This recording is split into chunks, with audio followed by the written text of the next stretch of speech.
Good morning, grade 11 students of Kawayan City National High School. For today's video lesson, we will illustrate and symbolizes propositions. In your everyday life, you are facing different information about people, things, and events. You may wonder how the new normal can help students in learning the needed competencies.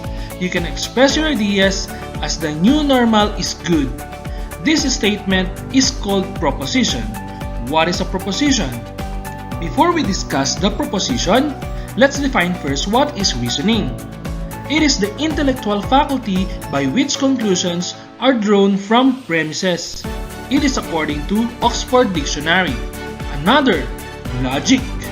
The study of reasoning seeks the rules and principles of how people should reason correctly and rationally.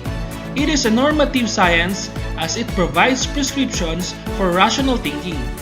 To discover truths is the task of the all science.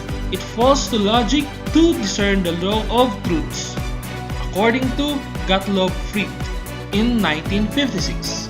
Let's define what is a proposition. Are statements in declarative form which express a single and complete idea and bears either truth or falsity but not both. If a proposition is true, then its truth value is true, which is denoted by T. Otherwise, its truth value is false, which is denoted by F. Like any other declarative sentence, it has a subject and a predicate. It is usually denoted by a small letter. For example, this topic is interesting. It is a proposition. It is small p, colon, this topic is interesting. Let's have an activity. Determine whether each of the following statements is a proposition or not. If it is a proposition, give its truth value. Number 1. All birds can fly. It is a proposition because it has a complete thought and it is a declarative sentence, although the truth value is false. Number 2. There is a life on Mars. Another, that is a proposition because it has a complete thought and it is a declarative sentence, although the truth value is false. Number 3. Look out. Number 3 is not a proposition since the sentence is imperative. Number 4. X is an even number. Number 4 depends on the value of x. It is neither true or false. Hence, it is not a proposition. Number 5. What is the domain of the function? Number 5 is a question. Hence, it is not a proposition. So the following statement is a proposition or not. Number 1. All cows are black. Is it a proposition or not? It is a proposition and it is true. Number 2. X plus 2x is equal to 2x. Is it a proposition or not? It is a proposition, but the statement is false.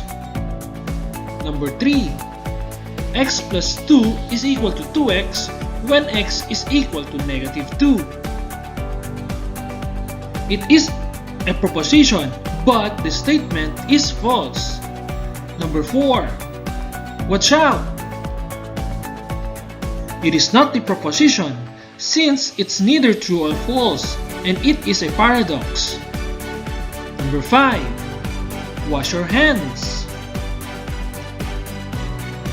It is not a proposition, it is imperative. Let us now distinguish a simple and compound proposition. A simple proposition is composed of only one propositional variable. A proposition is simple if it cannot be broken down any further into other component propositions. Example, first proposition is mathematics is challenging. Second, 2 is the smallest prime number. A compound proposition is composed of sub-propositional and various connectives. It can be constructed using connectors, conjunctions, and transitional words. Example of proposition contain if then and an parenthesis or a parenthesis and not parenthesis.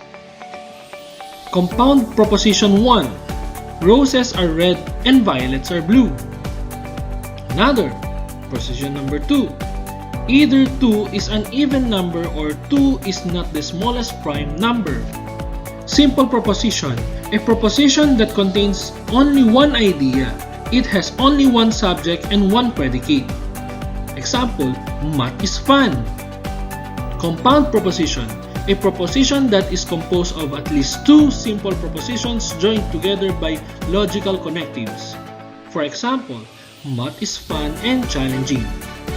Let's have an activity. Determine whether the following statements are simple or compound proposition. If the proposition is a compound proposition, identify logical connectors used. Number 1. COVID-19 has over 2 million cases in the world. Number 1 is a simple proposition. Number 2. If I will study harder, then I will pass the exam. Is it a simple proposition or a compound proposition? Number 2 is a compound proposition using if-then as a connector. Number 3. Either it is sunny in Isabela or its streets are flooded. Is it a simple proposition or a compound proposition? It is a compound proposition with or as a connector. 0 is not a negative number. That is for number 4. Is it a simple proposition or compound proposition? Number 4 uses not as a connector. Therefore, that is a compound proposition. Let us now perform the different types of operations on propositions. Dear students, finally you are now at the last stage of this video lesson. You will learn how to construct a truth value and perform the different operations on proposition. The truth value shows all its possible truth values. Since a proposition has two possible truth values, a proposition P would have the following truth table. That is shown on the table. Truth tables can also be used to display various combinations of truth values of two propositions P and Q. That is also shown in the table. In addition to truth table, you will also learn negation or not, which states exactly opposite of the given proposition. For example, we have P. I represents an imaginary number, and its negation is I does not represent an imaginary number. The conjunction but, also, moreover of two propositions is true if both components propositions are true and false, if at least one of them is false. A disjunction, unless, is true if at least one of the component proposition is true and is only false if both are false. The conditional proposition only if applies if false only if Q is false but P is true. Biconditional proposition is a conjunction of two conditional propositions. The truth value of P, Q is true whenever the two components proposition have the same truth value. And we have the logical operators. We have the conjunction, and its logical operator is AND, and its symbolic form, that is P, arrow up, and Q. Read as P and Q.